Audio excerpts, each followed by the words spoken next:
This is not my story and I do not claim any ownership over it. It's from the link provided. https://www.furaffiety.net/view/7357733. Summary. When the whole family gets together for the holidays, Vix and Vo are stuck sharing a bed. Problems arise when one morning it looks like one of them wet it and they are quick to blame each other. Vix's tail tickles against the end of her cousin's nose, waking him up slowly and confusedly in the morning. It's been a couple of days since the whole family got together, both sides for a big winter gathering of packs, and you've been sharing a bed together for the whole time. This morning, however, something is off as he drearily opens his eyes to hear the gentle snoring of his cousin as she's still sleeping soundly. Something's cold and soggy and it's all over the bed as Vo gains more coherence. The little wolf's lower body and pajamas are soaked, it seems.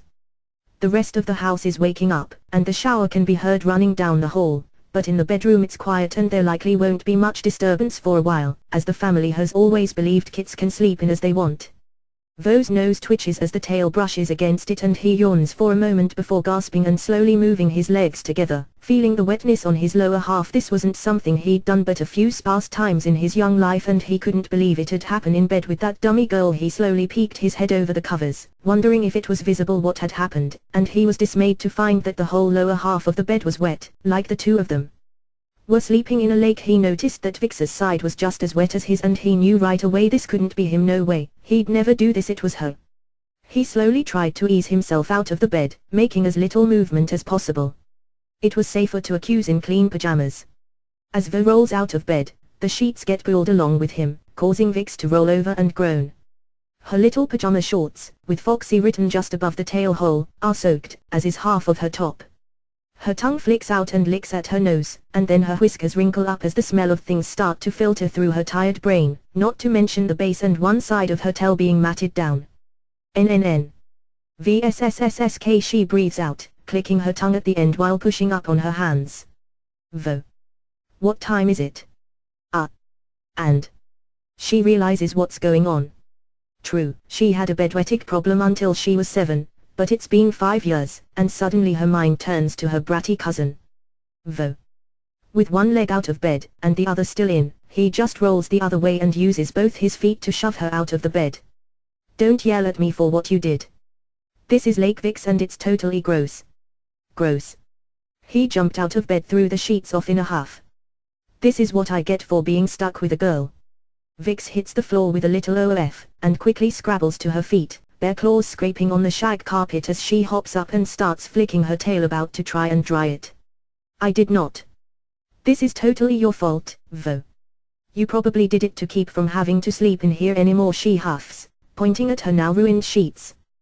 There's a little creak, then, as the door opens a pinch and Vix's mother pokes her muzzle in. Hey. What's all the racket in here, kids? Vo is frozen for a moment while looking at his aunt. He just points an accusing finger at his cousin. She did it, he says, doing his best to angle his body for minimum wetness showing. Suddenly caught in the spotlight of her mother's icy, wolfish gaze, having gotten the fox from her father's side and his mother, Vix simply moved her jaw, trying to figure out what to say to those somewhat sad, maybe a little disappointed eyes, her mind thrown back to the old "you'll grow out of it" speeches from years ago. Eventually, though, she riles all her preteen wits and scruples, and manages to come back with, he did it. I swear, it wasn't me this time, she protests, though standing with her sopping pants half on her hip and soaked tail isn't helping, as you're presenting the less wet side to the door. I just woke up like this, it was like waking up in a yucky pool. I don't want to sleep in her bed anymore, not if this is going to happen. Can't she sleep in the nursery or something and I have the whole bed to myself? Vo asked in rapid fire. Vo. Vix's mother scolds quickly, snapping and perking her ears forward and leaning into the word just enough to show she means business. That's a bit extreme, pup raising a but moom. You can't really believe I did this, from Vix. Look, you two kids get cleaned up, I'll deal with the sheets, and we'll talk about this later today. Then she gives Vo a meaningful look. And no saying anything to anyone else. I don't want to hear any teasing in this pack, am I clear? Vix lowers her ears and droops her tail, seeing that it's apparently going to be blamed on her no matter what. Yes, Mom. Hearing his name and the strong warning, Vo's ears droop and he mutters a consent as well. He watches Vix out of the corner of his eyes, at least happy that he wasn't taking the rap, but not satisfied with the solution. The tension in the air is almost palpable as Vix's mother leaves, calling for her sister to talk about their children's predicament, and leaving the two of you alone in the room together. Vix sniffs once, ears twitching in irritation as she crosses her arms and tries to look upset, even with her matted tail fur and wet stain around waist level and down. HMPH, is all she can manage after a long moment of staring, and it seems to sum up her feelings as well as anything. She grabs some clothes from her closet and, with a peek out in the hallway, heads to the bathroom at a hopping little trot, the door slamming shut behind her as she slides in on the tile floor. Vo grumbles, realizing he has to be the responsible one. He takes the sheets and everything and wads them up on the wood floor near the door. With that out of the way, he gets to his travel bag and pulls out some underwear and simple clothes for the day. He knew she'd probably take her sweet time in the shower. He stood around with his stuff, waiting a moment and thinking on how unfair and cruel it was stick him here. That dumb Vixen wasn't going to get away with this. Vix was steaming in the shower, thinking and trying to recall things, to figure out if it could have been her who wet or not, and also trying to convince herself that it wasn't, despite the evidence. But that evidence worked both ways, so that didn't help. She needed a case, a way to prove once and for all she wasn't wetting the bed again. After the shower, she dries off and redressed, slipping quietly out into the hall to move her wet things to the washroom without being seen. As she stepped into the hallway, though, she had to stop as she heard her mom and aunt speaking in the room across the hall, catching a small snippet of the conversation. "Really think she's starting that again? We never had this problem with Vo, but he is a wolf," was the voice of her aunt. Her mother, not able to keep species pride in check, seemed to agree. "Yes, I know, and maybe she's slipping back, but we can't rule out the possibility of Vo, either," Vix's mother responded. Vix doesn't stick around for any more of the conversation, scuttling off to the laundry room. Vo is all too eager to get changed and bury any evidence that might link him to something he so didn't do. He tramped to the bathroom, holding his clean clothes strategically over the ones he was wearing. He didn't pay attention to anyone else or the other voices, sidestepping relatives to get to the bathroom and start showering. When he was sufficiently clean and dressed again, he went and gathered his wet things up and went looking for his mom, having never done laundry on his own before. He also wanted to drum up some more support against his cousin. After getting her things in the wash, but at least being thoughtful enough to not start it, since she knew Vo'd be needing to toss things in there as well, Vix was trying to stay out of the way as much as possible. However, about mid-morning, as Vo is off talking to his mom, Vix's mother catches up with her. "Hey, Vix," here she says, handing her kit a list. "I'm sending your aunt, Vo and you to the store to get things for dinner. Here's a list, make sure they get picked up, alright?" Vix nods, shrugs, and sticks it in her pocket after a brief look to see the usual stuff on it. Then she waits around, watching TV, for the trip to commence. Vo had wet the bed once or twice in the past, but it really wasn't a common thing for him. His mom found him back in the bedroom he was sharing. "Need some help there?" she asked, trying not to sound like he was in trouble. Vo nodded. It was Vix's fault. "You don't know that, honey. I know it's not something. I didn't do it, Mom. Either way, let's get everything to the laundry room," she said. Vo protested again that it wasn't him, since she didn't seem to be taking a definite side. They got everything started in the wash and Vo went to wander around the house with other members of the family, trying his best to hang more with his uncles and the boys. It was an hour or so later that his mother found him. "Come on, little howler, we're going to the store to pick up some stuff." Vo shrugged and followed along with his mom, not realizing she was looking for his cousin too. Both kids are eventually corralled into the family minivan, and the trip is relatively quiet, though since it is Vo and her aunt, Vix is feeling a little bit defensive, assured that somehow Vo has convinced his mother that it was all her that morning, and that this trip is somehow a punishment. Once they get to the store, though, Vix takes out her list and starts reading things off of it. "And milk," she says, finally, holding on to one side of the cart as they get ready to walk along. Due to the layout of this store, though, the little trio will have to pass by the baby department a couple of times to pick up what they need. As the trio walked around the store piling various things into the cart, they approached the cereal and childcare aisle. "What else is on the list?" Vo asked, snatching the list from Vix. He was usually grabby where girls were concerned. Rice Krispies, Cheerios, Pop-Tarts, Pull-ups for Vo and Vix, wipes and diapers for Lamont's baby. Vo's ears fell as reread the list again.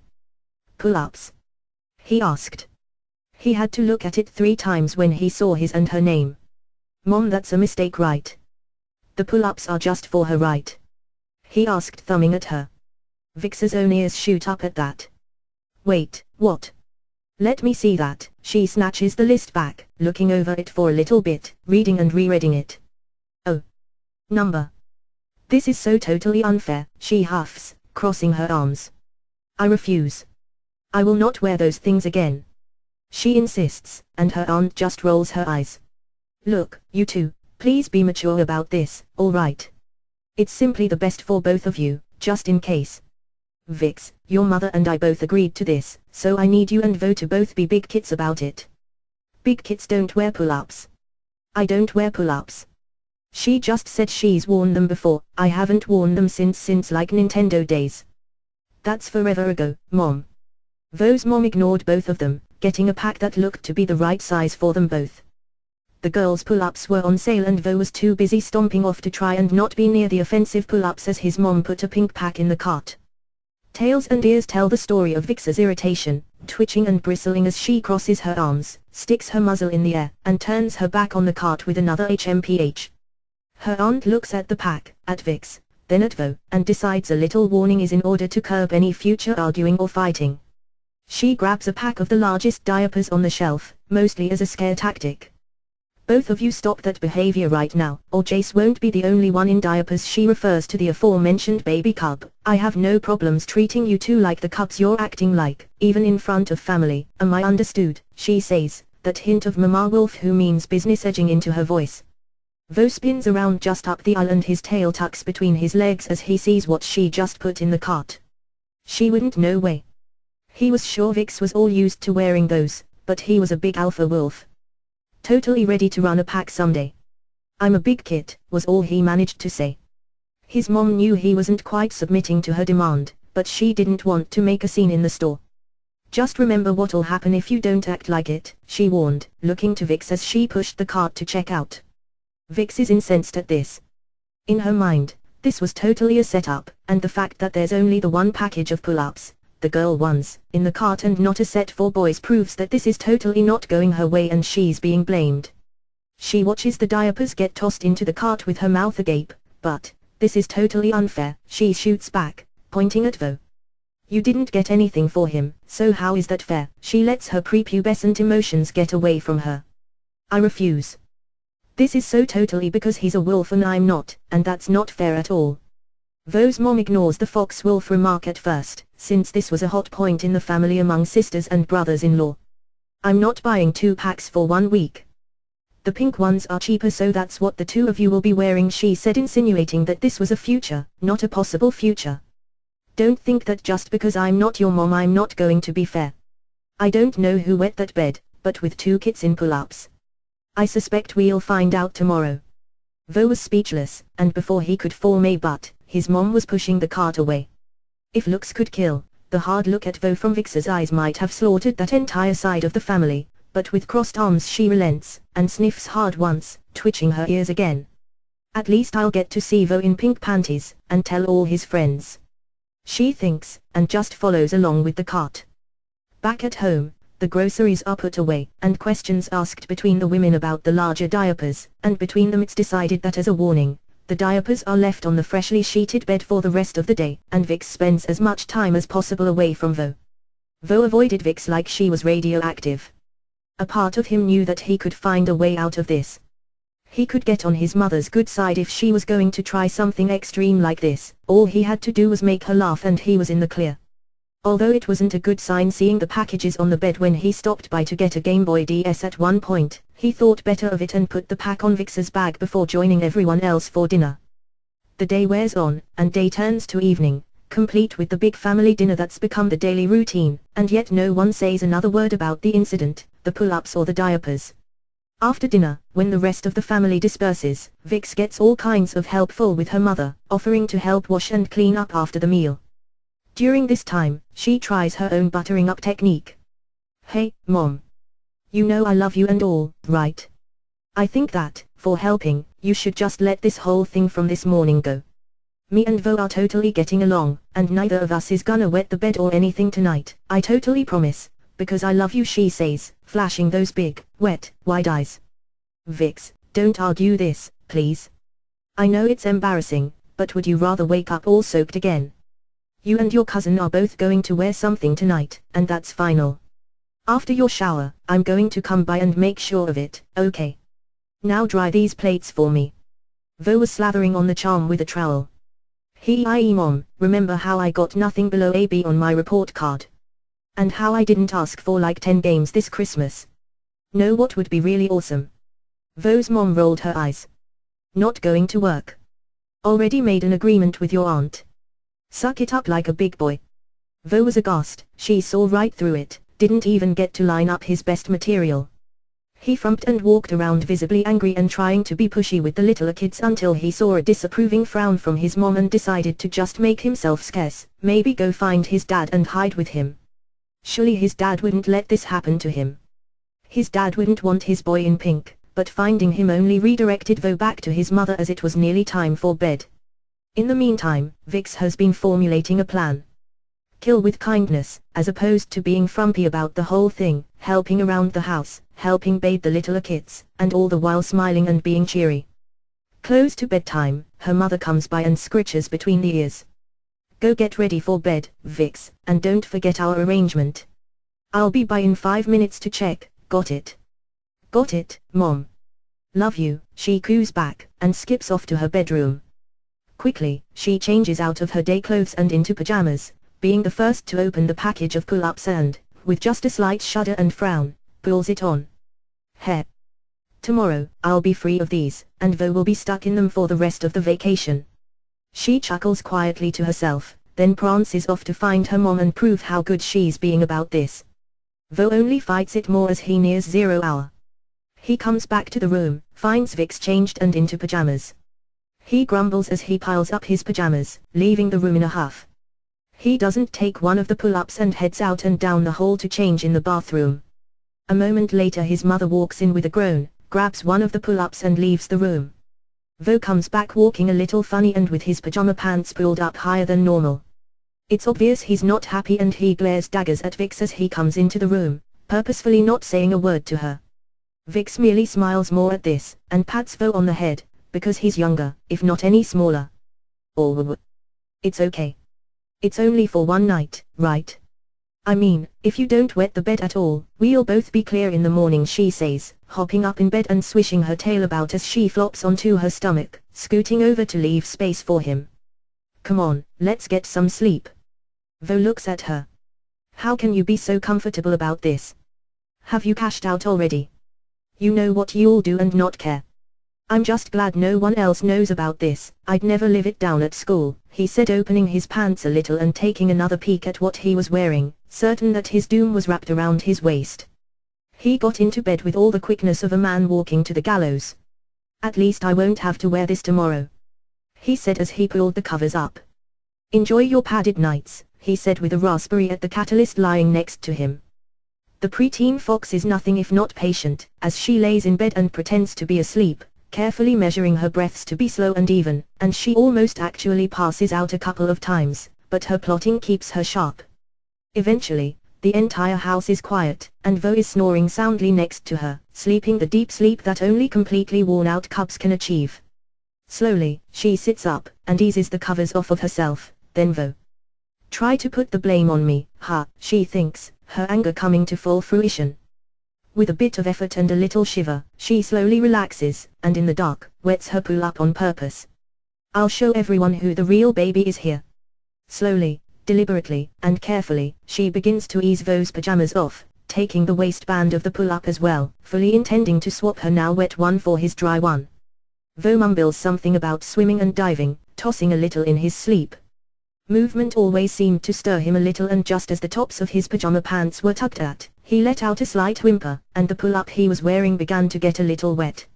Like they are on fire, Vix lets go of the waistband of the pull-ups as she feels more than sees them start to get wet, probably because her fingers were just inside there. Oh God, she hisses, eyes bright with glee. This is just too good, and she changes plans immediately. She slides her pull-up off quickly, and stashes the wet thing under the bed, intending to get it in the morning.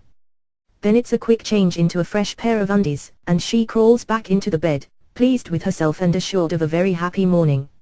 Somewhere around 3 a.m., Vo woke up from a nightmare at the pool. He wasn't sure what was happening, but that stupid Vixen was there with a water gun that had the pressure of a fire hose, and she wouldn't stop shooting him with it. He stirred groggily on his side of the bed, was about to get up when he felt something a little off. He moved his legs a little and immediately felt the wetness between them.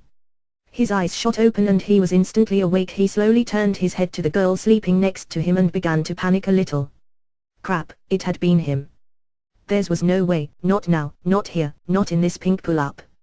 He practiced his trademark no breathing slip out of bed and sneak off to mischief move, and, while a part of him thought about swapping pull-ups with her, he thought better of it. Instead, swapping his pull-up and throwing the used one under the bed, he left the room afterward to get a large glass of hot water. Upon hearing one of the other night owl aunts and uncles, he scrapped the idea and snuck back into bed. With the light of dawn filtering into the room via the window, Vix slowly blinks herself awake, her personal sense of timing and internal clock right on the money. Without awaking her sleeping cousin, whom she has no idea has had the same idea as her, she slides off the bed, and reaches blindly under the bed, grabbing the first wet pull-up she feels, and quietly pads through the house, sneaking around up before dawn older relatives until she gets to the garbage out back, stuffing the wet thing deep under the other trash before scooting back inside. Well, looks like it's true about us foxes up before dawn, HMM. Her grandmother says, catching the younger as she is on her way back to the bedroom. Oh, hey grandma. Vix replies, thinking quick on her feet. Well, you know what they say, quick brown fox over lazy dog, and all that. Guess all these lazy dogs in the family are just gonna miss out on, first cartoons. Heh, that's my girl. Grandma replies, patting her between the ears. Breakfast will be ready in about an hour. Vix, then, claims the TV as her own, quickly falling back to sleep on the couch, since she was up later than normal the night before. Vo sleeps heavily, not waking up at all until his mother comes into the room to check on him somewhere around 8. She shakes him to try and wake him up, but he just grumbles and rolls over. She grins a little to herself, knowing what he's wearing, and pulls the covers off and pulls his pajama pants down slightly to do a quick check. Knew it was your cousin, she said with a nod to herself. Vo can only answer with hawa, as he rubs at his eyes. Finding his mom's paw at his waist, he recoils a little. I didn't, he blurts, to which his mom just nods. Where did your cousin go? Vo shrugs, already forgetting about what he did last night and just happy he's seemingly in the clear now. Vix is still conked out on the couch, but it's a rude awakening as her mother, hearing from her sister, pulls at her daughter's pajama bottoms for a quick pat check. Ha! Dry here, too. Vix's mother calls out. Vix sits bolt upright at that, tail bristling. Moom, she protests, suddenly very awake. Oh, quiet, the elder says, picking Vix up under the arms and standing her on the floor. Vix quickly yanks her pajamas back up all the way, as her mother chuckles, but then the girl is led back to the bedroom. All right, seems you're both in the clear for tonight. Now, get out of those and get clean. But her voice trails off as her highly sensitive nose sniffs something out. Just a moment. She says, and with both of the kids in the room, the elder wolf gets on her hands and paws, and drags a sodden pull-up from under the bed. Start talking is all she says, holding it out for both the kids to see. Vo's eyes go wide, suddenly remembering. His brain isn't as fast as his paw though, and the first thing he can do is point directly at his cousin. It wasn't me.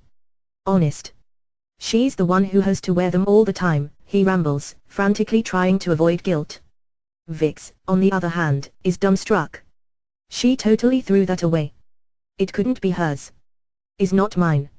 It isn't, she protests, pointing right back at Vo. With a shake of her head, though, her mother simply raises an eyebrow as Vo's mom also comes in. Easy way to tell. She says, and with a bit of a disappointed sigh, turns the pull-up around to show off the tail hole, where a single, long red hair is stuck in the elastic there. So, either Vo here is a werfox, or I think we have a culprit. She turns to Vo's mother. Sorry about putting Vo through this. I really thought Vix would have been mature enough to not try and hide this sort of thing, or blame him. That's hers. But and before he sticks his foot in his mouth he just nods. Knew it, he says, but seeing the frown forming on his mother's mouth he doesn't quite add the tongue raspberry or any type of rubbing it in. Instead he quietly asks if he can be excused. I need to go to the bathroom, he says, like a big boy he thinks, but he's a little bit bewildered as he walks off, having sworn that the pull-up under the bed was his. Vix's mother nods for Vo's mother to go after him in that way that mothers somehow understand, and then she sits on the bed. Vix, I'm disappointed in you. If you had an accident last night, you shouldn't have tried to hide it like that. You're a big kid now, she says sadly. But it wasn't an accident, she protests, then quickly shuts up and looks away, as her mother quirks an eyebrow. Care to explain, she says after a long moment, putting the wet pull-up on her lap. Ush. Vix starts, mind playing out the results of being honest against lying. Meanwhile, Vo's mother catches up with him. Vo, I don't want you to tease your cousin about this in any way, am I clear? Also, because of that little outburst, you're going to be wearing pull-ups again tonight, as a sign of goodwill. Is that clear? What? Oh Mom, why? I didn't wet the bed, she did, he says a little nervously. If the first night might have been him, and the previous night he did indeed wet the bed, then the odds on tonight were not looking good. He didn't put up much of a fight, he'd just hide it again, with a whole fistful of orange fur if that's what put people off the trail. Okay Mom, he said at last. But if I have to wear pull-ups, shouldn't she be in diapers or something? Course she fibbed and tried to blame it all on me. Meanwhile, back in the bedroom, Vix makes up her mind, hoping that a little bit of misdirection will do the trick. Okay, yeah, I kinda did it on purpose, to get back at Vo for blaming it on me, she says, shaking her head, so I was gonna make it look like he did it by switching hours, but then he totally wet himself while asleep. So I just sorta put that one under the bed. He must have done the same thing, cause I threw one out already. It's in the trash. She blurts, pointing. Wait. Right. Here. Vix's mother says, slowly and purposefully. She leaves the pull-up on the bed, and stalks out of the room. The back door is heard opening and closing, then about a minute later opening and closing again. Vo's mother is about to respond to her cup when her sister's head pops around the corner. Sis, a minute. Vo, go to Vix's room.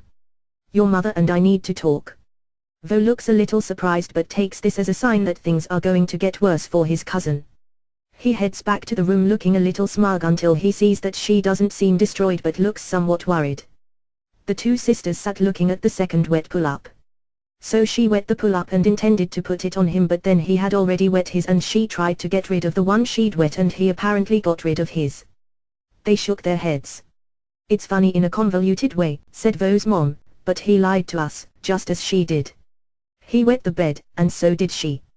On purpose, by accident, does it matter? There are two wet pull-ups. What do you propose we do then? They can put on another pair of pull-ups for the rest of the day, that'll be punishment for lying about it, and then tonight, if either of them wets again, I say we open that pack of diapers. While this is going on, Vix is standing in the room where she was left. As Vo comes in, she tries to mask her unease with a bit of aggression. I know what you did. She exclaims after just a few silent moments. You wet your pull-ups. I saw it. It must have been yours I threw away this morning, but now my mommy knows all about it and you're gonna get it. Vo is stunned for a moment. But. You wet yours too then. You wouldn't have had to throw away a pair if you didn't. You made me do it somehow and then were going to try and get me in more trouble. You'll be in just as much trouble, he taunted back. Their mothers came back into the room in the midst of their naas, and both of them crossed their arms. We're both disappointed in the two of you. Not only did you both do something you should have been too mature to do, but you both lied about it. Vix is stunned, and only manages a little but, before her mother glares her into silence. Furthermore, the other sister picks up where the first one left off. To remind both of you just how immaturely you've acted, you will both wear a pull-up for the rest of the day. Vix just stared, mouth agape at this, despite the fact that she's been in a pull-up for the last couple of waking, mostly, hours anyway. And, just to make sure there are no shenanigans, you will both be asking before using the bathroom, so we can make sure you keep them on. Are we clear? Vo's mom looked at the two of them. I shouldn't have to ask this, but just to start the day, you better hope you are both dry. Vo was quick to nod his head, unabashedly patting his front. Dry, he said like it was a check of ID in front of an armed guard. He wasn't thrilled about being in a pink pull-up all day, and he had a feeling this wasn't going to turn out well. Also, his mom began. If anyone uses their pull-up, either today, tonight, or any time before tomorrow morning, we'll break open that pack of diapers, understood? Vix crosses her arms and sighs, having been dry since her little early morning trash-tossing excursion. I'm clean. And I'm gonna stay that way, she says, defiantly and resolutely. The declarations of cleanliness don't deter both moms from giving their respective children a quick check, however, and once they are satisfied that things are in order, leave the cubs to their own devices. Vix turns to Vo, a frown on her face. This is all your fault. I knew you wet the bed, and now I'm being punished. HMPH, she says, before turning on a heel, tail held high in agitation, and she leaves, grabbing some day clothes to change into. Vo grumbles, unable to deny he'd wet the bed last night. But he was fairly certain it was Vix who wet the first night, there was way too much pee there for it to have been him. At least, he hoped that was the case. He looked around for his longest t-shirt, putting that on in the hopes it would never ride up over his pants and expose the pink thing he was wearing. He wandered off. About an hour later Vo's mom took it upon herself to check both kids. She found Vo, who was outside in the backyard making a stick fort by then. All right little wolf, you need to potty, she asked. Vo stopped dead in his tracks. Little potty, he stood agape. He looked around and luckily no one was in earshot. He quickly shook his head and blushed through his mom's check that he was fine. Leaving her son, she went to find Vix. Honey, do you need to use the potty, she asked, sneaking up to check on her. Having decided that since she was right, Vix is trying to take this all in stride, keeping a low profile and just going about her business around the family like nothing at all was the matter. She'd even picked a little sudress and blouse combo to try and show how unbothered she was, but at her aunt's voice behind her, she jumps, fur bristling as she spins around quickly. Oh. Hey, it's you, she says, then shakes her head, and lifts the hem of her dress just a tad to show that she's still dry, though her flattened ears indicate an intense embarrassment. Ah yeah, I kinda do. I was going to ask in a little bit, but since you're here, her rising eyeful indicating her question. Is it okay? Vo's mom nods. Well come on then, let's get you to the bathroom, she says, taking Vix by the hand and leading her to the bathroom by her paw, grinning a little at the obvious embarrassment. She could remember her sister doing this to her when she was younger and liked the slight turnabout. She stopped leading her as she came to the bathroom though, and stood with the door ajar. Go ahead, and make sure to wash your hands. NNN. Vix whines ever so slightly, but in the interest of avoiding any further embarrassment, she quickly slips into the bathroom, and looking everywhere but the door, takes a seat on the pot and does her business with as much dignity as she can manage. Afterwards, she washes her hands, dries them, and opens the door to go on about her way. Just a moment, her aunt calls as the girl goes past, lifting the back of her dress and pulling back on the waistband of the pull-up. Hey, good girl, she says with a little pat on the rear. Vix mutters a quick, alright, before scampering off to try and regain her composure, not to mention try and figure out a way to keep an eye over her shoulder to keep from being caught off guard like that again. You-ish. She's serious about this. After playing in the yard for an hour or two, Vo realized he did indeed need to use the restroom now. He started back at a run and was almost through the bathroom door when he remembered what he was wearing.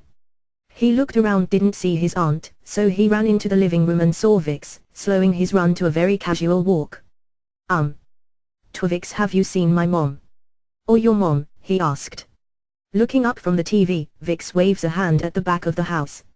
Last I saw them they were cleaning up and doing laundry, she says, then gives a little smirk. Did you already wet your pants, baby? No, he shouts. I'm not like you, he says as he goes off at a jog toward the laundry room, finding his aunt there. Vix chuckles a little bit, and shrugs as he runs off. Vix's mother, however, is folding some clothes and such as Vo comes in, and she looks down at him, a little smile on her face. Please, may I use the bathroom, he asks, doing a little dance at this point. He looks around a little nervous. I don't need any help or nothing, just permission. Of course, cub. Come on, take Auntie's hand, she says, and without asking takes his paw in hers and leads him down the hall towards the bathroom. Right outside, she bends down and helps get his pants down around his ankles, then carries Vo in and sets him on the toilet, perching herself on the edge of the tub and pulling the training panty down, giving it a good inspection, but not leaving her seat. Go ahead now, okay. But. You don't need to be here, I can go on my own. I have been for years, honest, he says, sitting and blushing almost the same color as her fur. He blushes his way through sitting on the toilet, struggling to hold it out of embarrassment while sitting in front of his aunt. With a slight whimper he begins to go, a steady tinkle while his ears are flat and his tail limp. When he had finished he offered a week. I'm done. Not sure why he said it, but since she was right there, he felt that she wasn't quite done. He continued sitting there, not wanting to look at her while she held the training potty. Vo's aunt chuckled a little at that, not quite barking out a full laugh, and she reaches out and gives the spot of hair between his ears a little ruffle. Just like it was not too long ago when I'd babysit for you, she muses, helping the wolf off the potty and pulling his trainers back up. Now go wash your hands, and don't forget to see me or your mother when you need to go again, she says, flushing and patting Vo's rump. And I better not catch you and Vix fighting for the rest of the day, either. Vo leaves with a pout, walking outside a little slower and thoroughly embarrassed. As he passes by Vix he stops to stare daggers at her, blaming her for this and her mother for extra humiliation. He leaves with a mutter of "So her fault" before going back outside and getting further away from the house. At this rate he'd rather mark territory than deal with another incident like that. Vo's mom smiled as she passed her sister. Your daughter made it to the bathroom like a big girl earlier. Vix discreetly gives Vo a little bit of tongue waggling as he goes past, but continues back to watching TV with the younger cubs, again killing with kindness. And your pup is growing up so fast. Vix's mother responds, chuckling again at the little shared joke. And they have plenty of time for more of this throughout the day, taking turns checking on the two older kids whenever they presented themselves around the house, and even if Vo's mother did have to go sniffing him out in the backyard. Soon, though, bedtime was swiftly approaching, and Vix took a while to sit on her bed and thinking, concentrating, and meditating on not even sweating hard through the night. Vo had managed to sneak in 2 territorial marks throughout the afternoon and not approach his parents until bedtime. As he heard his mom calling him in, he slinked kind of quietly and subdued back to the bedroom, finding his cousin already there and sitting on the bed. Stay dry? He asks hotly, having felt a little bolstered from managing to sidestep part of the punishment most of the afternoon. His mom had noticed his long time between potty breaks though and was a little skeptical as she came into the room. She didn't say anything right away though, looking the two of them over. Well, shall we get you both ready for bed? Vix opens one eye as Vo speaks up, and is about to return with a snappy comeback when her aunt comes in. Oh, hey auntie. I'm fine, I can get myself ready, she chirps, ears perked happily, and she slides off of the bed and heads towards her dresser, only to find a paw on her bottom as she goes by. Good girl. Vix's aunt says, smiling, then turns back to Vo. And you? I haven't seen you in the house most of the day, and your aunt says she hasn't seen you either. She leans forward a little bit, looking him in the eyes. So who have you been asking to use the bathroom, huh? Vo forces a smile. Aha. Auntie took me to the bathroom earlier and stood over me to make sure I went, he says a little embarrassed. He doesn't mind lying to avoid more embarrassment. I kinda need to go now, he says with a slight yelp as he's checked. Dry as a bone, he says, trying act cheery. With a smirk and a flick of the tail, Vix turns and crawls up into bed, curling up under the covers and watching the exchange with a bemused look, but is otherwise silent. Her mother, though, nods and takes Vo by the hand. All right, then, let's get you to the potty before bedtime, pup, she says, a cheerful little tone to her voice. Vo looks over at Vix, who isn't getting this treatment, and pouts with a slight whimper. I can go by myself, I just need your permission auntie, and I said I had to go, so no help needed. I'm a big boy, he says, although doesn't exactly feel it in his pink pull-ups. Nonsense. Vix's mother barks. This close to bed, I'm going to help and make sure you're productive, so we don't end up with a repeat of last night. She says this last bit with a little meaningful look between both of the children. So come on, let's go. She doesn't give much of a choice, either, as she starts to tug Vo along by the paw towards the restroom down the hall. As they exit, Vix smiles again and gives a little wave, having already been cleared of this little routine simply by being more visible during the day. As Vo is dragged out by the paw, stumbling and slowing his paws, his own mother comes looking a minute later. She has his freshly laundered pajamas and spies a lump in the bed. Vo. About time to get ready for bed, have you been to the bathroom yet? Vix pokes her head up out of the covers. Oh, hey. Vo just went to the bathroom with my mom. I went before him, so now I'm just waiting, she says, waving in a friendly manner. Meanwhile, in the bathroom, Vo is again watched over as he performs for his aunt, and that, in turn, is followed up with being assisted in hands washing and teeth brushing. Alright, I think we're just about ready for some sleepis, she says, taking the young pup again by the hand, leading back towards the bedroom. Vo's mom looks at Vix and grins slightly. Well, I have a little surprise for you that I think I can give you a paw with while they are away, she says as she holds out a footed sleeper. Vo's mom had dug into the attic earlier and gathered up some of the family infant boxes. The wolves were usually larger than foxes, and given that Vo was small for his age, the sleepers would be a good fit on both of them. In the bathroom Vo was a bit potty shy, he didn't like having to go in front of his aunt. He felt half his age at a time when he should feel like an alpha. After business was done and teeth brushed, he reluctantly followed his aunt. If a fox could blush, Vix would. I'm fine with my nightshirt, really. She protested lightly, pulling the covers up closer over her. But I'm sure Vo will love it, she says, cheerily, hoping to turn the tables on the annoying little wolf. At that moment is when Vo and his aunt made their way back into the room, and as soon as the older wolf saw what her sister was holding, she immediately switches into den mother mode. Oh. My God. Those are just so adorable. Come on, kids, let's get you into these PJs and then snuggle down into bed, she says, waving for her daughter to get out of bed and put on the garment. Vo's mom grins happily. I know, aren't they? I saw them earlier while going through the attic. I was just looking for the big serving platter, but saw the box marked nursery and couldn't resist. Gave them a wash this afternoon. Unfortunately most of the family had been girls, and so the sleepers were lilac purple and Pepto-Bismol pink. Vo stared at them with disgust, holding his pants with his paws and getting ready for a struggle. Noticing her little cousin's discomfort, Vix makes the quick decision to go along with this as if it's the most enjoyable thing in the world. Oh, Mom, can I have the super pink one, she asks, faking some enthusiasm to the point of award-winning performance. It's adorable, I love it. She chirps as she pops out of bed and stands, waiting to be helped into the garment, which Vo's aunt doesn't hesitate with. Come on, Vo, Vix's mother coaxes, see how much Vix likes it. It can't be that bad, can it?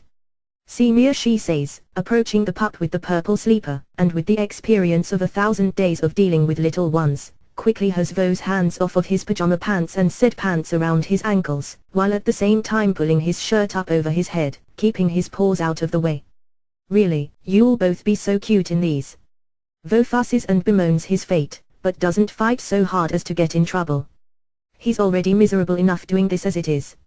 If she likes it so much, you could get her a pacifier, or the diapers, or bottle feed her or something, he says out of spite, offering a raspberry her way. Vo's mom has helped Vix get in one leg at a time to the fuzzy pink garment.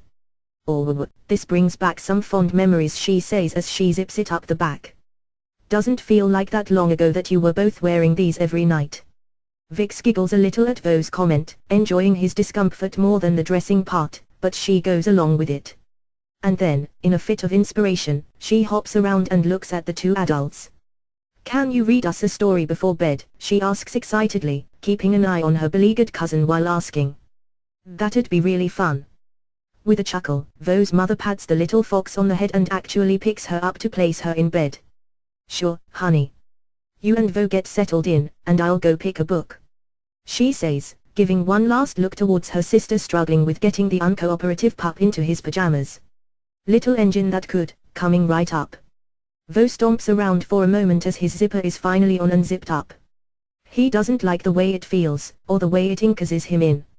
He also doesn't like the slight padding at his middle. This is dumb. What if I have to potty at night? Do I still have to find one of you both? He asks. And what if she wets the bed again, should I find you both for that too? He grumbles even as he gets in the bed, one leg still on the floor, trying to be as far away from Vix as possible on the small bed. "Can we have a story?" he says under his breath in his best kiss-ass voice. His mom finds a chair to pull up to the side of the bed, rather enjoying this whole situation. Vix grabs her cousin by the waist and drags him bodily into bed with her. "Oh, come on Vo," she says, patting him just above the tail. "No one's gonna wet anything," she teases, holding him close as she gets ready to listen to the story. "And yes, you do have to come get one of us. Don't worry, we're used to getting up for you kids, remember?" Vix's mother says, reaching over and dimming the lights a bit as her sister starts in on the story. The story takes a good 20 minutes to read, complete with voices and showing of pictures. Vo writhes around at first, trying to escape a cootie sand trap, but after a full minute of everyone just staring at him before the story could start, he slowed his struggle and eased himself away from his cousin, to lay quietly and somewhat bored as the story went on. When the story was done, both parents kissed them on the forehead, turning the lights out as they left. The moment they were gone, Vo looked right at his cousin. "What was that about?" he says, poking her in the torso. The little fox just giggles and rolls away, moving back to the far edge of the bed. "Oh, you were just looking like you had so much fun, and since it was your bedwetting that got us into this, I thought I'd give you something to enjoy about it." She giggles at that, and closes her eyes, fluffs her pillows, and flops over. "Sleep tight, pup," she teases one last time before trying to get some sleep. Vo rolls his eyes and flops to face the other way. She was enjoying this way too much. It was almost dastardly. After mulling the thoughts over of how much he despised this and how after tonight he could pretend it never happened, he finally fell to sleep. His plan for the night was just to let it be. He'd gotten burned last night, and although nothing would make him happier than attaching a garden hose to Vix's pull-up or submerging her paw in a bowl of water, he decided to just let it be. In the kitchen and over a beer with the other ladies of the house, Vo and Vix's mom talked about their adorable little ones taking a step back. Vix, also, decides to let the cards fall as they will during the night, though a little part of what Vo says slips into her brain and just won't get out. After she's sure that Vo is asleep, she carefully and slowly curls one paw up, and sticks her thumb into her maw, giving it a little suckle experimentally as she drifts back off to sleep. Vo's mom just adores how it felt to have her son more dependent, and she and Vix's mom talk for a good hour about it. "Well, do you think one or both are going to need a little extra protection in the morning?" She smiles as the two of them sip wine. "The old crib is still up in the attic, we could give one of them a separate bed if they earn it," Vix's mom giggled. After a bit more talking, the two retire to bed themselves. Morning comes around, and the two decide to wake the cubs up a little early, to try and avoid any more of the previous morning's shenanigans. What they see amuses them more than it probably should, with both kids splayed out, half draped over each other, and with Vix's thumb firmly planted in her maw, a bit of drool on her pillow. However, the condition of the pair's undergarments is a mystery, thanks to the sleepers. Vo had a natural tendency to grab onto things in his sleep, usually this meant his pillow, but somehow he had entangled himself with his most loathed cousin.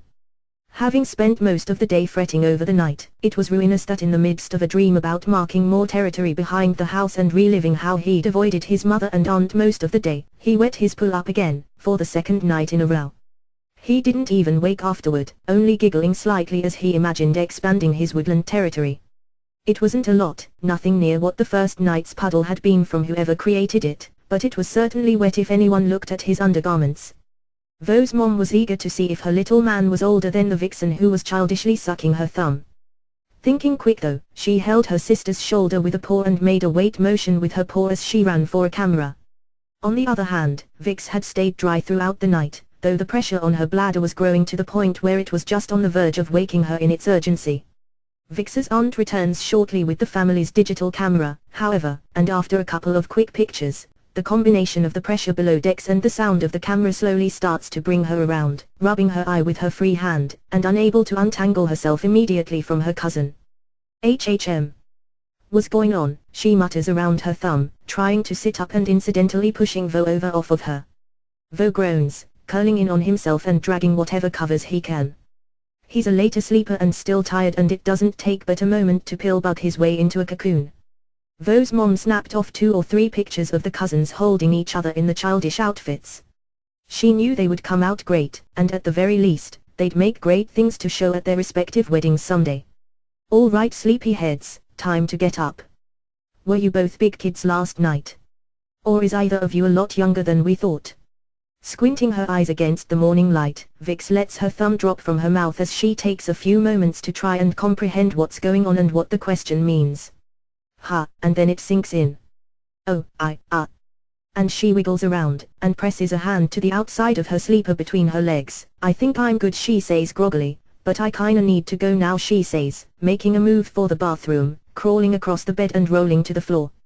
Vo's mom grins and picks up Vix under the arms, hefty the younger Vixen onto her hip. Don't worry there Vix, glad you're such a big girl, she says as she starts walking out of the room, holding Vix like she was a toddler.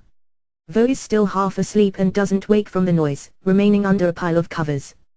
With a small sigh, Vix's mother reaches towards Vo and pulls the covers back as if performing a tablecloth pulling magic trick.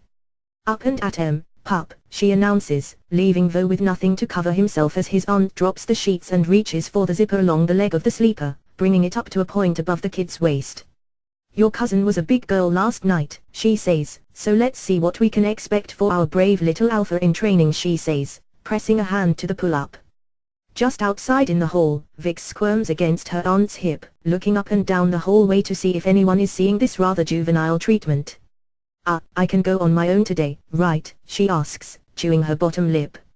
And can we hurry up? I gotta go. She whines a little, hoping this will help her case. While you're still wearing pull-ups, she says as she stops to bounce the Vixen on her hip. You have to get help from your mother and I to go to the bathroom, Vo's mom says to Vix. She grins at the girl's noticeable discomfort. Vo grumbles and begins to wake up as the covers are gone. As the sleeper he's wearing is unzipped, his eyes open a bit more and just as his aunt's paw touches his pull-up, he scooches his body away. He's not sure if he wet or not, but he doesn't want to be checked and he can feel that he needs to go now. Pee potty, he exclaims, body curved away from his aunt. Vix grits her teeth at the bounce, and manages to hold on for just a little while longer, until they got to the bathroom anyway, where she once again suffers through being treated to a toddler's potty time treatment. Back in the bedroom, Vix's mother simply shakes her head a little bit. Looks like you already did, pup. Just a bit, but you're missing some princesses there, she says, indicating the little designs on the girl's pull-ups. Don't worry, we'll get you to the bathroom after Vix is done, but then we're going to have a serious talk about your little developing problem. Vo gulps, and before she can reach for him, he bolts down the hallway, blowing into the bathroom, his sleeper unzipped, just in time to see Vix seated on the potty with his mom standing confidently over her. He looks frantically at the two of them, his knees already together. Vix is, understandably startled at this, and immediately tries to cover herself, her pull-ups between her ankles as she sits there. Vo. Go away, she squeals, pointing at the door. Vo's mother, a bit shocked at the sudden intrusion, stands and tries to usher the poor boy back out the door. Yes, Vo, come on. I know this is the only restroom, but you have to respect your cousin's privacy. If you need to go that bad, here, you're already wet, I can see, so just go and we'll clean it up in a moment. She says, as she pats his rear back out into the hallway. But, he pouts and flails his arms. I have to go potty, on the potty, he pleads. Vix's mother is coming down the hall and shakes her head as she sees her sister escorting Vo out of the bathroom. He looks to have wet his pull-up sometime last night, she says coming down the hall. How's my little girl? She make it to the bathroom on time? Vo's mother seems to be trying to console her little boy, while keeping a hand on his shoulder to keep him from running back into the bathroom. Oh, she's fine. It was a close call, though, I think, as she started just as soon as I sat her down, but she was dry from overnight. Well, other than her thumb, she chuckles. In the bathroom, though, Vix sits fuming on the toilet, but finds herself suddenly alone, and with a sigh of relief, finishes up her business, making sure to clear out both ends just for good measure before getting up, wiping off, and washing her hands. She pulls off the training panty, and drops the dry thing into the trash, zipping up her sleeper to cover herself before stepping back out into the hallway. All yours, Vo. She says with a satisfied smile, padding past the group towards the bedroom. Vo looks up at his mom, standing now like a young wolf who very obviously needs to go to the bathroom. Can I use the potty? He asks hesitantly, ears down. Vix's mom greets her with a hug. That's my pretty little girl. making it to the potty on time. And here we thought you'd fall back into that cycle from a few years ago. The hug nearly drags the unsuspecting little fox off of her feet, and she returns it nervously. Ah, right. I'm gonna go get dressed, okay. And no more pull-ups, she chirps, pleased at having stayed dry. She turns back towards the bedroom. Vo's mother chuckles, and holds open the door to the bathroom, ushering her pup in. After you. And when you're done, we'll get you a nice warm bath, and some clean undies. Don't take it too harshly, okay? Every pup wets the bed at some point. In fact, your grandfather, I hear, did it until he was 8, she tries to be helpful. Pouting with defeat and tail between his legs, Vo goes to the bathroom to take care of morning business. He sees the dry pull-up in the trash can and leaves his own wet one on top of it, going back to the bedroom with nothing on underneath his sleeper to meet with everyone else.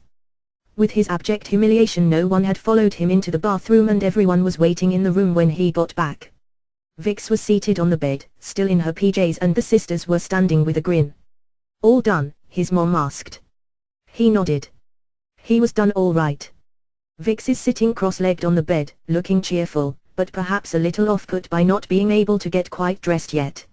Vo's mother picks her son up and puts him on her lap, sitting down on the nearby chair from whence the story was read last night. All right, it seems that after the last 2 days we can safely say that Vo is having a little bit of a nighttime problem currently. We made a promise, and tonight we're going to carry through, so it will be diapers for Vo tonight, until he gets over this little patch. She says, bouncing her son. Vix's mother cuts in before either child can respond, or even fully process this, however. Also, since yesterday was a lot more tolerable and there was far less fighting than before, we've both decided that we're going to keep the pair of you in pull-ups with the same rules until the pack wears out. If we have any problems, we'll just buy a new pack, understood? Again, Vo's mother pipes in, picking up the slack before anything else can be said. Additionally, we've found an extra bed that one of you can sleep in if you'd like, so that you don't have to share sleeping arrangements. However, if you want the other bed, there's stipulations that come with it. Any questions? Vo's ears are flat in sadness. He hears diapers a night and winces a little, not really having expected any less. He then hears pull-ups during the day and frowns at that too, but looks out the corner of his eye to his cousin. She wasn't completely in the clear then yet either. He felt a little better knowing that. Stipulations? He asked, not sure he liked the sound of that. His night was already going to be much worse than the previous 2 before it. Vix is also annoyed by the continuation of the toddler treatment of the day before, and she sneers at Vo, pointing. I'm not sleeping with him if he's going to keep wetting the bed. He might leak. She shakes her head at that. No. I'll take the other bed. HMPH, she says, convinced she's just beaten her cousin to the drop. Vix's mother smirks a little and nods at her sister, and here we thought that part was going to be difficult. So it's settled, then. Vo will get this bed, Vix will sleep in the other room as per her choice.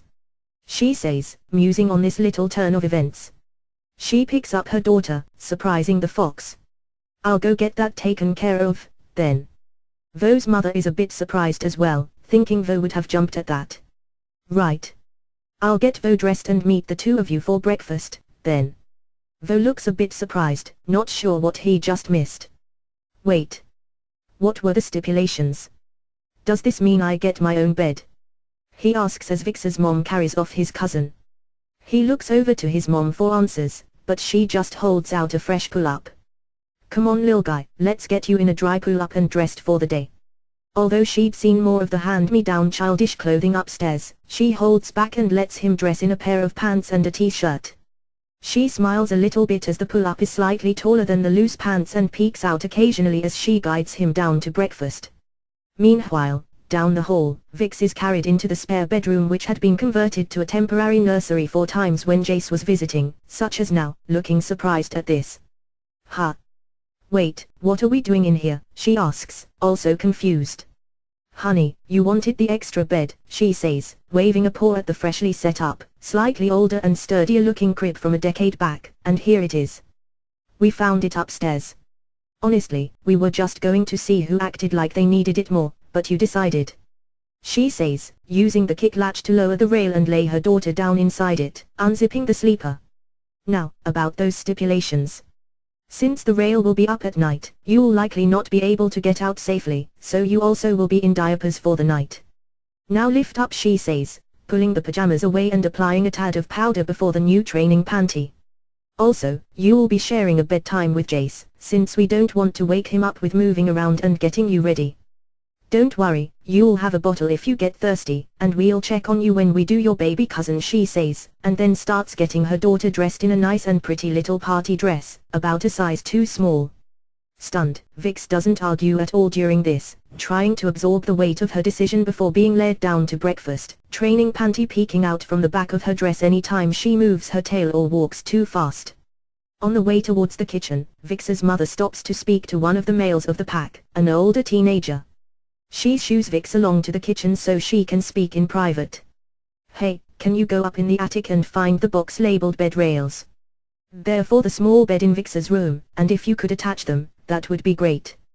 We've having a problem with the kids sleeping too close to the edge, and better safe than sorry. Vo stifles back a giggle as he sees his cousin in a party dress. He manages to cover it up with a low whistle. You look really pretty, he says, trying to sound sincere.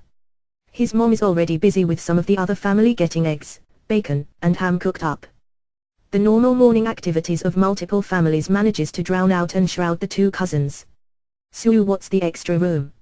Vo asks curiously. He's been trying to think where an extra bed in the house was available and why it hadn't been used in the first place to alleviate all the misery of the last few days. His mom and aunt are happily talking to each other, thinking over the evening and mentally going through attic inventory in their heads. There's a few extra dresses, some overalls and even a half-dozen Izzies should the kids need them. Their camera practically wouldn't have a memory stick big enough. Vix twitches an ear, and seems to be in a much more foul mood than her festive and preschoolish attire would suggest. Shut up, she mutters, glowering at Vo.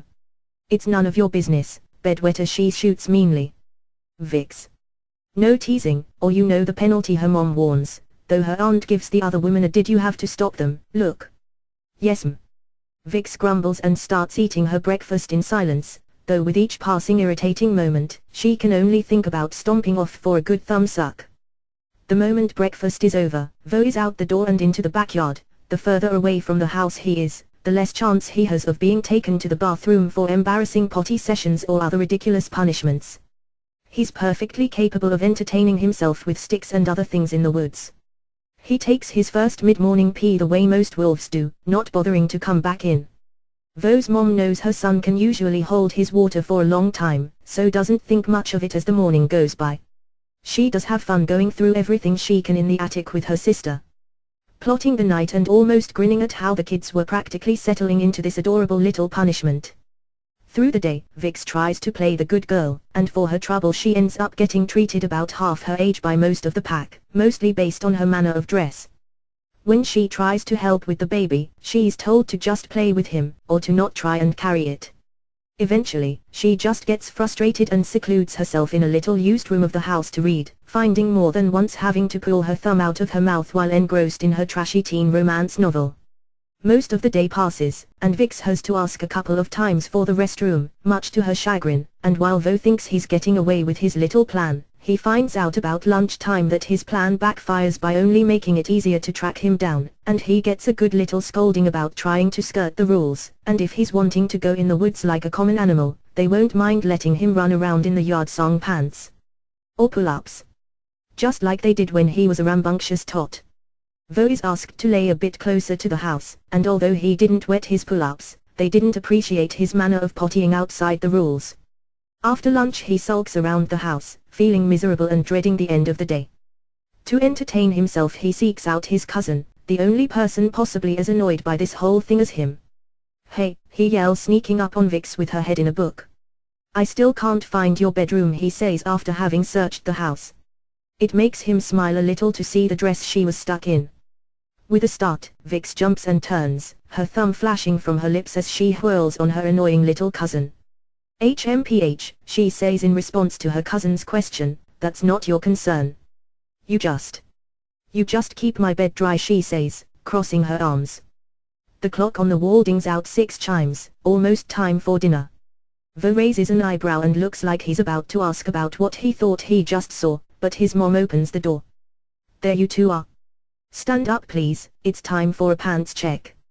Vix groans, and stands up, trying to push her dress down, only to have it pulled right back up and her aunt's fingers probing her underpants and pulling back on the rear of the pull-up. Good girl, but please stop wiping your thumb on your dress, it's leaving little marks on the hem, she says, waving at the slightly darker spots. And you, she says to Vo. Though, that doesn't exactly require an answer, as he soon gets the same treatment, pants down and training panty checked like a common toddler. Alright, dinner time you two. And you eat get a cupcake for staying dry and clean all day. And she looks at Vix's hand. Well, mostly. Walking the two of them by the paw, she has set up a kid's table located next to the high chairs that the two of them get to sit at. The rest of the family are all smiles, thinking this is great fun. By now they all know, but bedwetting isn't such a big deal and the uncles are sure they'll grow out of it. Vo's dad jokes that it's probably not urine and the boy's finally coming into his own, even if in his dreams. His mom chides him. After dinner and cupcakes for the two of them, the two mothers are giddy with excitement for taking a walk down memory lane. Since diapers would be involved, the two of them are brought to the nursery. Vo drags his feet again, not wanting to be anywhere near the nursery and not understanding why they were heading toward it. I don't need to get dressed in there, he insists. The other room is fine. Actually, I need to potty now, can I go to the bathroom first? Vo's mom nodded, no sense in handicapping his night battle. Vix's mom looked to her daughter. Vix tries to look away, but finds herself lifted up instead. Alright, you know the deal. It's almost your cousin's bedtime, and that means yours, too, she says, and again lowers the kick latch on the crib and starts undressing her daughter. But, Mom. Vix whines, finding herself sitting in the crib in just her training pants now, covering her chest with her arms crossed. Do we have to? I promise I'll be quiet later, and. You can leave the rail down and. But a finger pressed to her muzzle shushes her complaints. Come on, Vix. Let's make a good example for Vo, HMM. Coochie coo, she says, starting to tickle her daughter back down into a laying position, and by the time Vo and his mother return from the bathroom, Vix is diapered and re-PJD for the evening, this time in a light yellow sleeper, and looking annoyed for being tricked into it by tickling by her mother, who is raising the side on the crib. Vo is looking betrayed by his mom as he's dragged into the room and helped up onto the changing table. His attention is immediately drawn to his cousin though, who is wearing something fairly thick under her sleeper and looking to be set up for a night in the crib. He starts laughing, even as his pull-up is removed and his mom begins to diaper him. She shhhs him with a pinch to his thigh and he's brought back to reality as she pulls up the diaper, taping him into it and putting him back into the same lilac sleeper he'd been in the night before. Say good night to your cousin, his mom offers as she stands him in front of her. Vo's mom grins and gives Vix a soft pat to her padded rump. I do have to say that you look breathtakingly adorable in there, she gives the same pat to her son. Oh, and I found you this, she says as she takes a pacifier out of her pocket and puts it into Vix's mouth. This way you won't get your thumb as dirty, she winks. Vix's ears perk up in shock, then lower in embarrassment as Vo lets out his laugh. She quickly takes the pacifier out of her mouth and flops over in the crib, back to the rest of the room. HMPH, is her only response, as she was hoping to avoid Vo finding out what her new bed was. Now, Vo, his mother begins, I want you to let Vix get her sleep, and don't come in here until we wake the babies up in the morning, okay? If I catch you sneaking around, I'll put you in there, she points at the normal crib, and Jace will sleep with us in the bassinet. Now shoo, she says, carrying him towards the door. Vo looks back over her shoulder at his cousin. I bet she wants a story, mama. She thought it was all fun last night, he says thoughtfully as he's carried away. Back in the other room, he's dismayed to find that his bed has rails on it and he frowns thinking it's not much of a step up from the crib, although, at least the room isn't a nursery. It doesn't smell like diapers in here, so at least that. Once in bed, he stretches out somewhat happier to have the whole thing to himself, but groans as he hears the constant crinkle of the diaper he's wearing, at least he wasn't the only one. He drifts off to sleep dreaming something very vivid. Back in the nursery, Vix's other aunt, the youngest of the three sisters, comes in with her just above infant child, humming a gentle song to him as she changes and places him down for a night's sleep. Then she approaches Vix's crib and gently places a bottle of what appears to be apple juice inside, despite Vix trying to look as asleep as possible. Your mother said you'd like this, just in case you get thirsty, the older woman whispers, and kisses Vix on the temple, and as a force of habit, places the pacifier back in the girl's mouth. This time, though, Vix doesn't spit it back out, and eventually drifts off to sleep. Halfway through the night, one of the adults comes and checks on the baby, and her. The baby gets a change and Vix gets to pretend she's still asleep, even though the check woke her up. Before she goes back to sleep, though, she finds that her bladder won't really let her rest, so she whimpers softly, relieves the pressure, and somehow manages to drift back into a deep slumber. In the morning, Vix's mom comes into the nursery to claim her baby before the Jace is up. She quietly checks Vix, who is still asleep, and smiles to find she has a wet diaper. Gentle as she can be, she changes her daughter's diaper and powders her while taping up a new one. Zipping the sleeper back up, she brings her down to breakfast. Vo has managed to go the night without wetting himself, but had some rather weird dreams about being a little wolf cub again. He awoke with a start to his mother checking his diaper. "Oh, lil guy is all dry," his mom says. Vo is still sleepy, and weakly protests all like his mother was sad he was dry. Down in the kitchen, Vix awakes to find herself sitting up in a semi-reclined position, and with a lot of light streaming in that wasn't around before. It takes her a moment to realize that she's in the high chair, tilted back slightly while her mother works on cooking breakfast, humming lightly. She squirms some, and is slightly surprised to find that she's still diapered, and dry. Back in the bedroom, Vo's mother pats the diaper appreciatively. "Come on, let's get you down for breakfast." "Vix is already down there," she says, picking up Vo and setting him on his feet, holding his hands so he doesn't fall over in his still sleepy state. "Did you sleep well?" Vo nods. "But what about a pull-up?" he asks, sleepily confused. His diaper crinkles as he gets up. The two mothers had spoken again last night, enjoying this a little more than they should. It wouldn't hurt to bring their kids back a step to make sure everything was out of their system and cured before raising them once more. Vo's mother shushes him gently, and takes his paw. "Come on, your cousin is already waiting for us," she says, using that as an excuse to blow off the question. Later. "Upsy we go," she says, leading him down the hall at a waddle. In the kitchen, Vix's mother comes around and sets a plate of scrambled eggs and chopped up sausage on her daughter's high chair's tray, patting her on the head. "Ah, my little girl is awake. Eat up, honey, and then we'll get you a nice bath so you can play." "All right," she says, then rolls her eyes and takes the pacifier out of Vix's maw where it had been all night. Whoopsie. Without an extra high chair, Vo is sat at the table, obviously still in diapers and unhappy about it. His food arrives chopped up and half fed to him by his mom with a fork. He blushes and fusses through the entire thing, only seem to put up with it because he's not in the high chair. After breakfast, the two of them are picked up and brought to their bedrooms. "Well, bath time for little ones," Vo's mom says with a smile. Vix is silent through being fed as well, but as soon as she's back in the nursery, away from Vonn, she turns to her mother. "Moo tilde she whines, squirming about in her mother's arms. "I'm not a baby. This was just for sleeping," she protests, frowning and bristling.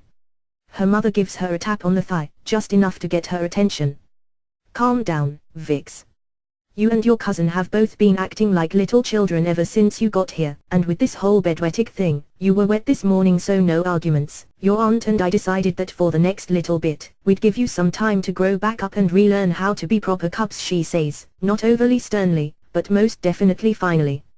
"So, while I'm not sure what your aunt thinks, I think you were a joy to have before you got a year old, so that's where we'll start. If you want to argue, then I can arrange it so you're left lying around in the infant seat all day." Vix swallows hard at that, and nods slowly. Why yes'm," she says as her mother strips her down to just her diaper and heads for the bathroom, Vix's thumb working its way back to her mouth in her unease. Vo's mom feeds him with forkful after forkful, ignoring his protests and only giggling when the fork misses his mouth. After breakfast, she pulled him along by his paw right behind his aunt and cousin, only leaving them to go back to the bedroom he'd slept in the night before. "Bath time for you, little guy. After a wet night like that, you could do with a good fur scrubbing. And then we'll get you padded up for the day." "No," Vo says indignantly. "I know Vix deserves this, but I don't. I'm a big boy, Mom. Too big for diapers. I don't need all," he motioned to everything, "this." With a shake of her muzzle, Vo's mother simply lifts her son and places him on the bed, beginning the work of getting him undressed. "Is that so?" Well, between your obvious nighttime need, and how you've been acting like some immature cub, relieving himself in the woods, I think you do need some time with all of this. She comments, getting him down to just his diaper before picking him up again, and by this, I mean some time to grow back up a proper would-be alpha. On the way to the bathroom, the pair are met by Vix and parent, and after some exchanging of pleasantries, during which Vix tries to bury her head in her mother's shoulder, the kids are taken into the bathroom, faced away from each other, diapers removed, and sat back to back in the tub. Vix's mom grinned at the two cubs back to back. You know, this isn't the first time the two of you have been like this, although it was years earlier, doesn't seem like things have changed that much. Vo's ears fell. This is not happening, he said, closing his eyes as some water was dumped over his head. Mom, that whole tree marking thing wasn't immature, it was just to show my territory, big alphas do it too. Don't think I haven't smelled. Vo is hushed as more water is dumped over him and Vix. A regular little vixen, you'll be quite the beautiful one when you grow up, Vo's mom says to Vix's cousin. They don't seem to care that the two of them are naked, and indeed they don't even seem that old in this setting. Casting a little glance back over her shoulder while being scrubbed over, Vix is enjoying Vo's obvious dislike of this treatment, and while it isn't exactly her first choice of arrangements, Vix is nothing if not a little vengeful, and decides to continue to rub it all in. She yips a little and grins up at her mom. When I grow up, I wanna be a model, she says cheerily, playing into the scene a little. Ha ha, her mother chuckles, while Vo's mother smiles, and you'll be quite lovely, dear. I'm sure someday you'll be strutting it with the best of them, cutie. Vo, you know your father does no such thing. Vo's mother returns to her son, taking a brush to his back fur. If anything, it's from a long time ago. We're civilized, and if your father wants to mark territory, he simply buys it.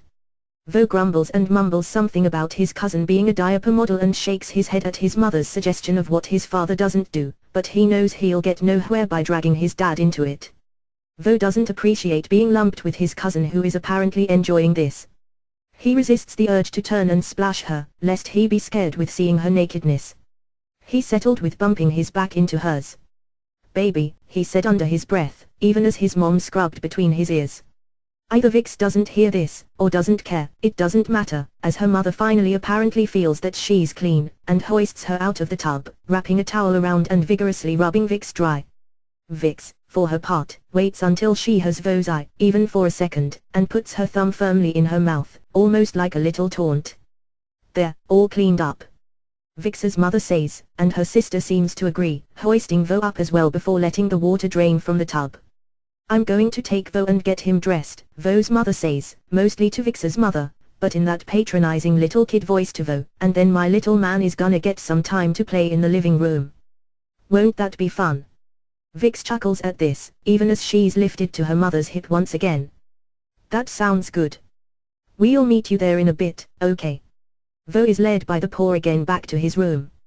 He stomps wearily behind his mother, knowing what to expect and dreading it.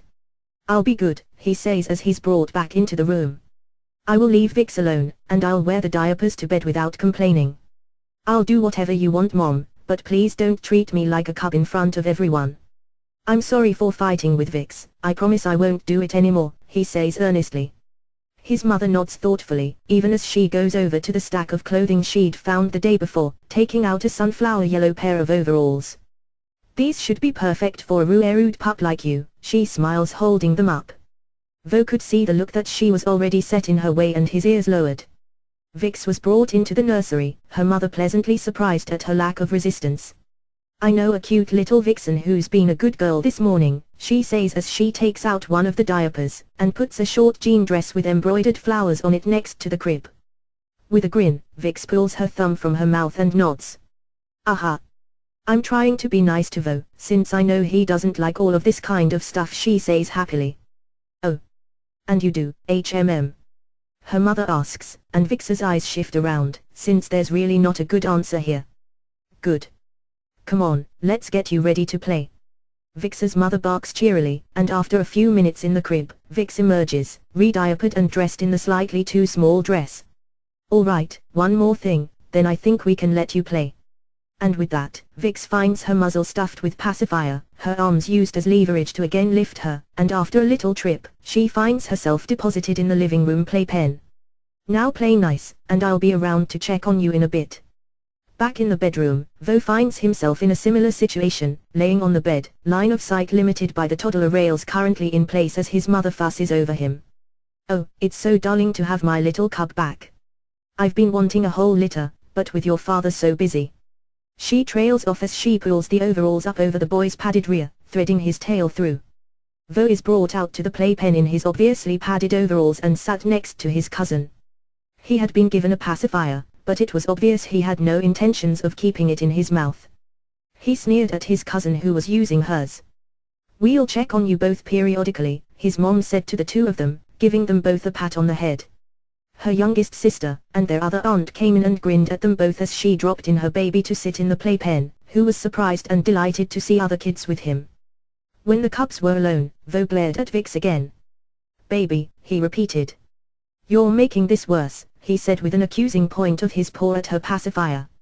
"I wet the bed, and I apologized for it, but now Mom's all over little baby and won't listen to me."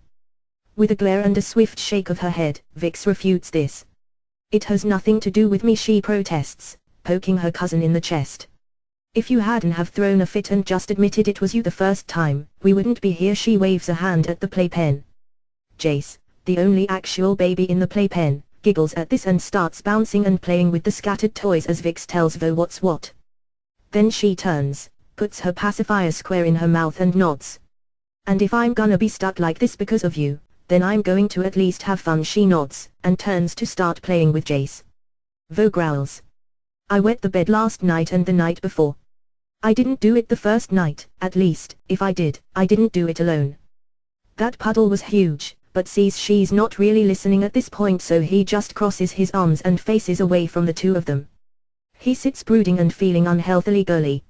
After a little while, Vo begins to shift a little uncomfortably and tries to flag down either his mother or aunt, but they don't seem to be coming by. The only person to check up on them is his other aunt, who brought a bottle for Jace. He doesn't say anything as she leans into the playpen and contemplated how he could get away with maybe escaping this colorful prison to go to the bathroom. His father wouldn't fault him for being a big boy. The wearing of time and biology isn't precisely lost on Vix, either, but she tries to ignore it, pretty convinced that her mother is dead serious about this. And if she's not, her aunt certainly is. She does notice Vo squirming about, however, and as their younger aunt moves away, Vix leans backwards, and accidentally pushes one of the sturdier sound and light toys near the edge of the playpen, perfect for helping to make an escape. Following this, she goes back to playing with Jace, with one eye on her cousin to see if he'll take the bait and try to make a break for it.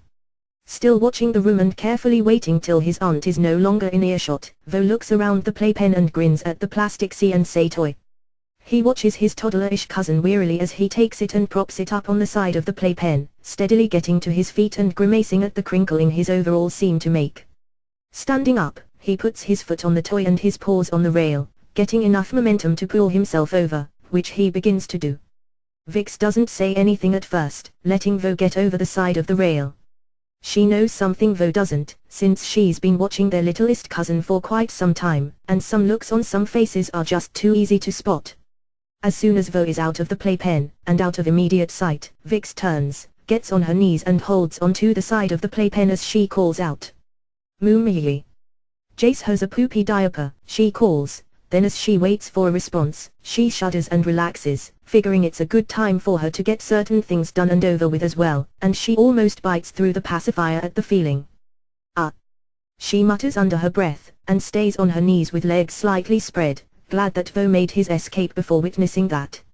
Vo stops dead in his tracks just a few feet away from the playpen now, looking back over his shoulder at his cousin who is at the side of the playpen and calling for the baby's change.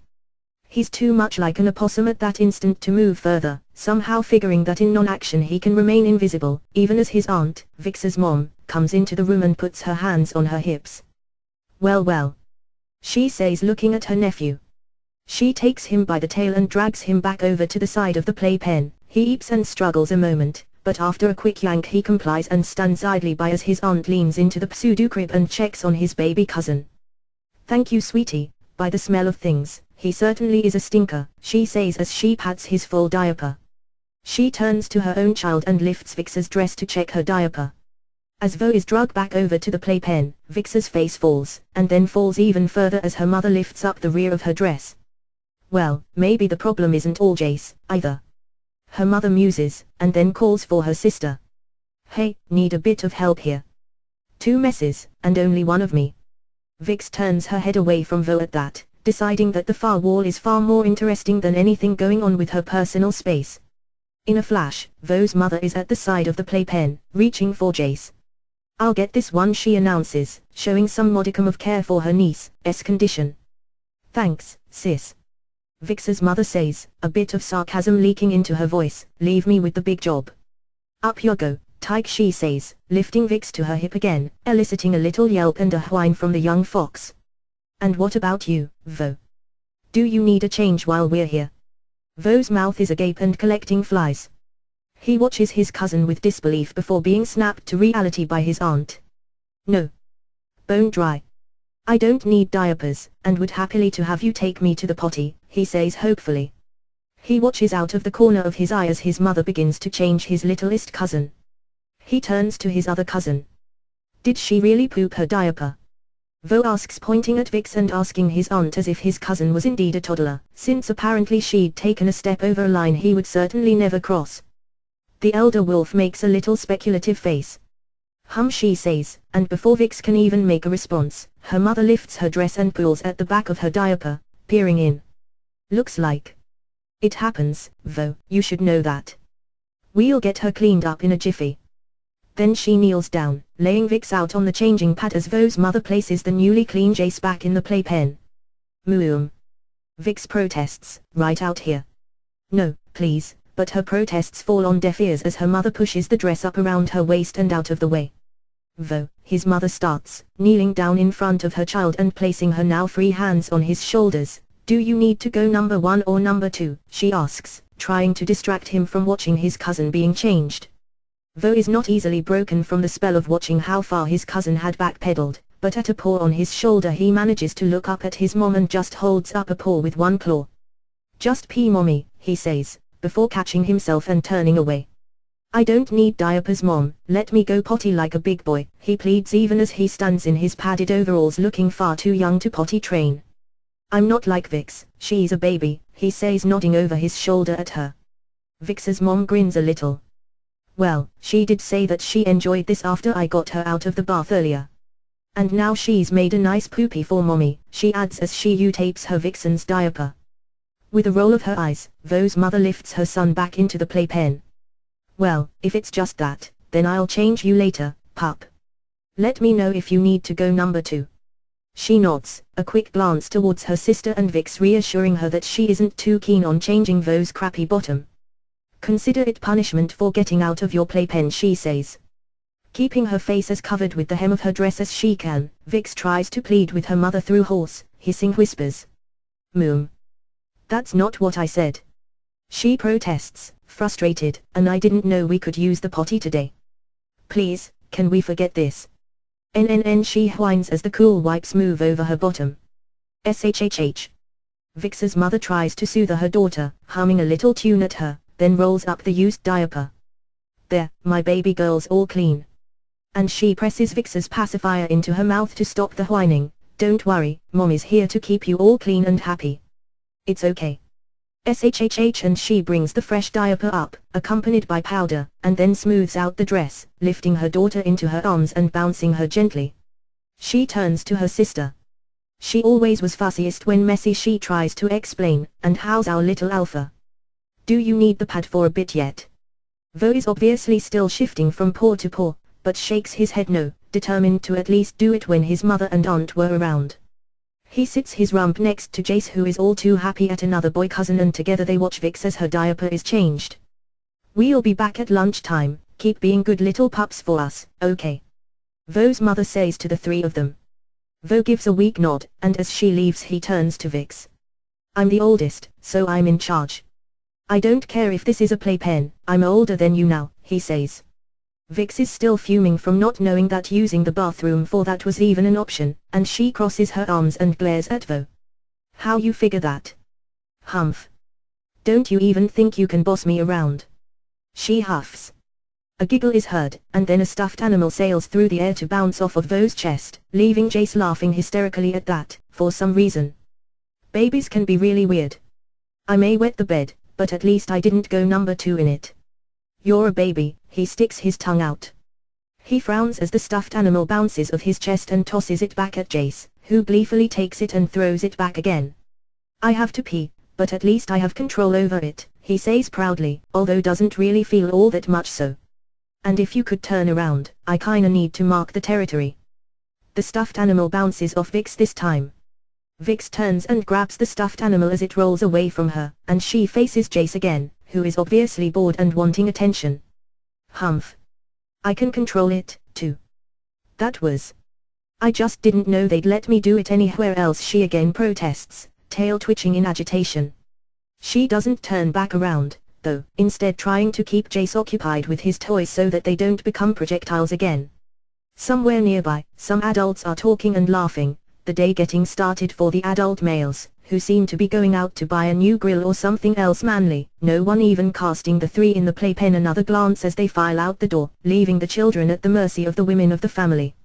Vo doesn't press his point further, but as he settles in and actually starts to play with the toys and his 2 cousins, it's apparent by how he reaches for things and how he doesn't have his usual reservations with Vix that he assumes himself the alpha of this baby pack. Somewhere around noon the 3 sisters return to collect their little ones. Vo is pretty wet by now, having chosen not to announce the fact. His mother checks him as she lifts him out of the playpen and clucks approvingly as she sets him on the floor to be changed. Jace's mom sits with him on the couch and doesn't shy away from lowering her top and beginning to feed him. I'll join you all after I'm done here. The look on Vix's face brings a chuckle to her mother's lips again as she's lifted once more to the familiar carrying position.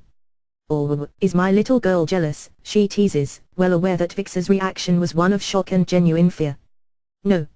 I mean, no, not like that, she responds fast, shaking her head, causing all 3 women to laugh. Vo's mother doesn't look up from changing her little boy, which she does without any reservations or hesitations.